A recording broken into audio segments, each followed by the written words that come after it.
Hello दोस्तों, मैं फिर से आ चुका हूँ एवोल्यूशन वीकेंड्स विद वीक 3 के एक और नए एपिसोड के साथ। इस एपिसोड के शुरुआत में हम देख पाते हैं वो वॉयड एम्परर डिवाइन 3 से बात करने लगा।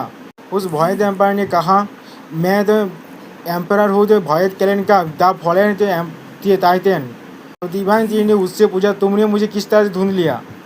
আমার आदमीরা তোমাকে সার্চ করছিল অনেক সময় ধরে, लेकिन किसी को भी नहीं मिला, इसलिए मैंने खुद ही तुमको ढूंढ लिया। और इसी बात हमें नाइन टेल फॉक्स और उस वॉयड किंग का सीन को भी दिखाया जाता है। अब इस वॉयड एम्पायर को देखकर डिवाइन टीन अपने मन में सोचने लगा, इस वॉयड किंग की स्पिरिचुअल पावर बहुत ज़्यादा स्ट्रॉन्ग है। और फिर डिवाइन टीन ने वॉयड एम्पायर से कहा, लेकिन तुम मुझसे क्या चाहते हो? मैंने ये नहीं सोचा था ভয়েদ গেলেন আগের থেকে কারোর সঙ্গে যোগাযোগ করতে চাইবে অন্য রেসগুলোর সাথে। अब वो ভয়েদ एम्पायर तो डिवाइन टीन से कहने लगा, मैं আসলে एक पैरासाइट ছিলাম तो ভয়েদ ऑफ द ভয়েদ গেলেনের। और फिर मैंने इस टाइटन के बॉडी पर कंट्रोल कर लिया और फिर तो मैं बन गया था फॉलन टाइटन। इसके बाद मैंने तो वॉयड कैलेंड को लीड किया और ज़्यादा स्ट्रॉन्गेस्ट बनने के लिए। और फिर दोस्तों सिस्टम प्लान से बताया जाता है इस वॉयड एम्पायर का लेवल 6 का है और इसके सारी खासियत के बारे में बता दें जिन्हें मैं नहीं पढ़ने वाला हूँ। और फिर डिवाइन 3 अपने वॉयड स्नेक की फॉर्म में आ गया। डिवाइन 3 की इस फॉर्म को देखने के बाद वो वॉयड एम्पायर अपने मन में कहने लगा, जैसा मैंने सोचा था वो स्पिरिचुअल एनर्जी जिससे वॉयड को रिलीज हो रहा था वो तुम्हारे अंदर से आ रहा है। तो डिवाइन 3 फिर से उससे पूछने लगा, तुम किस लिए मुझे ढूंढ रहे थे? अब वॉयड एम्पायर ने डिवाइन 3 से कहा, हम लोग एक रेस को अटैक करना चाहते हैं और उनका इंपीरियल आर्टिफैक्ट को छुड़वाना चाहते हैं। ये सुनने के बाद डिवाइन 3 बहुत ज़्यादा चौंक गया और फिर उससे पूछने लगा, तुम कौन से रेस के बारे में अभी बात कर रहे हो? उस वॉयड एम्पायर ने कहा, हम लोग द स्काई कैलेंडर की बात कर रहे हैं, जो स्काई सिटी के जो देवते में रहता है वहाँ पर एक इंपीरियल आर्टिफैक्ट अभी सो रहा है, द होली 16 विंग्स। अब डिवाइन 3 गुस्से में उस वॉयड एम्पायर से कहने लगा, अगर मुझे उन्हें रोब करना ही होगा तो भी मैं अकेले उन्हें एक कर सकता हूँ, मुझे तुम्हारी कोई ज़रूरत नहीं है।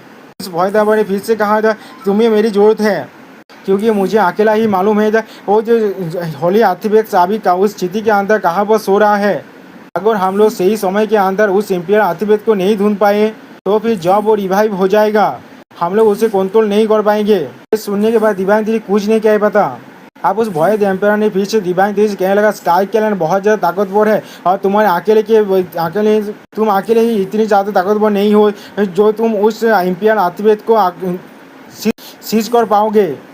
हमारे साथ फोर्स को ज्वाइन करके और हमारे वॉयड आर्मी को सामन करके हम लोग इस फाइट को जीत सकते हैं। अब हम जो उस वॉयड एम्पायर के पीछे बहुत सारे वॉयड जो किंग्स को देख पाते हैं।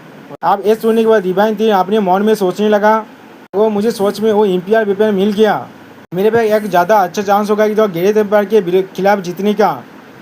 लेकिन प्रॉब्लम इज, क्या मैं इस आदमी को त्रास्त कर सकता हूँ? क्या बाद में ये मुझे विद्रोह करने वाला है? तो अब वो वॉयड एम्पायर फिर से कहने लगा, हम लोग तुम्हारे साथ पहले से ही एकदम अलायंस बनाना चाहते हैं। अब डिवाइन 3 उससे कहने लगा, नहीं, मुझे तुम्हारी कोई ज़रूरत नहीं है, मैं तुम भी थोड़ा सा भी यकीन नहीं करता, इसलिए किसी और को ढूंढ लो अपने कॉपरेट के लिए। सुनने के बाद उस वॉयड एम्पायर ने अपना गद्दी को तोड़ दिया और कहने लगा, रुक जाओ, अगर तुम रिफ्यूज करोगे तो फिर यहाँ से जाने के बारे में सोचना भी मत।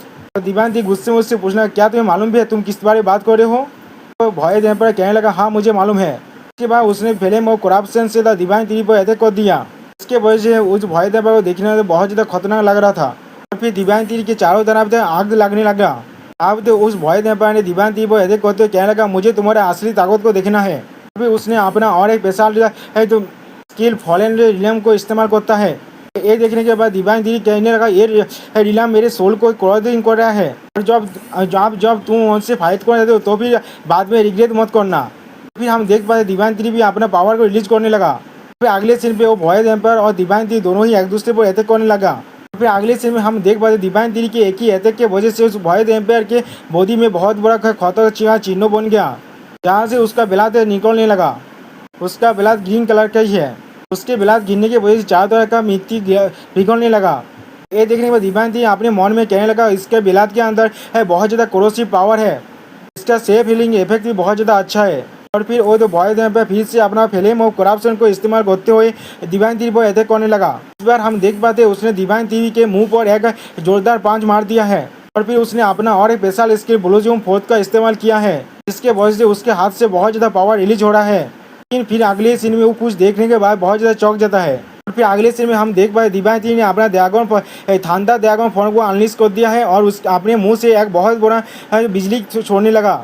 ये देखने के बाद वो फिल्म भय देने पर अपने मन में बहुत बार कहने लगा थांडर ड्रैगन उसने अपना फॉर्म को चेंज कर लिया है। अगले सीन में डिवाइन टीवी ने अपना जो भय थांडर है उस पर कर दिया है और फिर अगले सीन में हम देख पाते हैं बहुत ही मुश्किल से उस भय एम्पायर ने इस थांडर को रोक पाया है। दोस्तों यहाँ पर ही इस वीडियो का दी एंड होता है। प्लीज़ सब्सक्राइब माय चैनल और like and share this video.